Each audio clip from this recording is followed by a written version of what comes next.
Soft, warm banana bread with a shit ton of chocolate chips is such a guilty pleasure. And let's face it, it's definitely more of a cake than bread. And if I'm being honest, as a kid, the idea of banana bread gave me the ick. I also felt the same about carrot cake. Somehow it felt like these aren't things that belonged in cake. But as I grew up and got past my mental block when it came to food combinations and actually tasted this, my mind was blown. It's a pretty foolproof recipe that uses banana, brown sugar, flour, butter, cinnamon, baking powder, baking soda, vanilla, eggs, and lots of chocolate chips.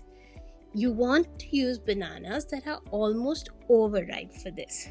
Just cut off any squishy or discolored bits and mash the bananas into small-ish chunks with a fork and set this aside. In another bowl, mix together the dry ingredients. Add in the flour, baking powder, baking soda, salt, and cinnamon. I'm adding a bit of cinnamon just to bring in a bit of warmth and depth to this banana bread. Give this a quick mix with a whisk or pass it through a sieve just to combine everything, and then set this aside.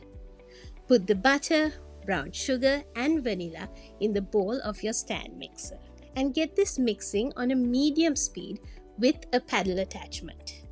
You don't actually need any fancy equipment to make this. You can easily mix this batter in a large bowl using a hand whisk or even a handheld beater. But I personally prefer using a mixer because it gives the cake a slightly fluffier texture, plus it's so much easier. When making pretty much any cake batter, make sure that your butter and eggs are both at room temperature. This helps it combine much better without separating out or splitting. Let this beat for a few minutes and then use a rubber spatula and scrape down the bowl and give it a quick mix. I always do this twice or thrice when making a batter just to ensure that there are no lumps of sugar or butter left at the bottom of the bowl. Once the batter is looking a little pale and fluffy, start trickling in the eggs a little at a time. I actually prefer to beat the eggs and trickle it in rather than adding an egg at a time. Especially if you're doing a large batch, I feel like it helps combine everything better, giving you a softer, fluffier, and most importantly, a smoother batter. Give the batter a quick scrape down once you have added about half the beaten egg. Then continue to beat while pouring the rest of the egg. Once all the egg is incorporated, give it another quick stir with the spatula.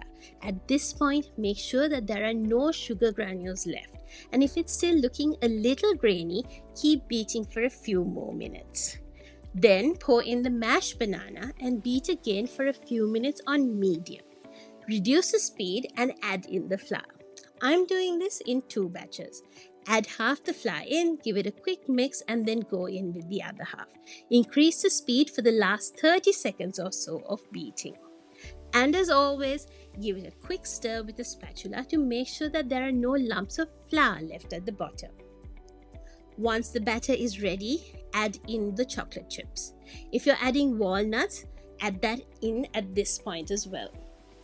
Gently stir the chips to make sure that they're fairly evenly distributed.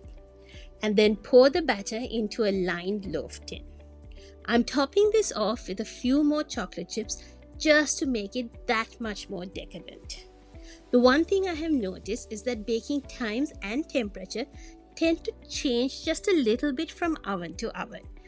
What I would bake at 180 Celsius in my previous oven, I need to bake at 170 in this. So it's always good to get to know your oven. Bake this for about 45 minutes until the top is golden and a knife inserted in the middle comes out almost clean. Ideally, you should wait about 20 minutes for this to cool down before cutting into it, but I was so impatient I had to go in immediately. Look how beautifully those chocolate chips are speckled throughout that slice. Yum! And that is my version of a homemade banana bread.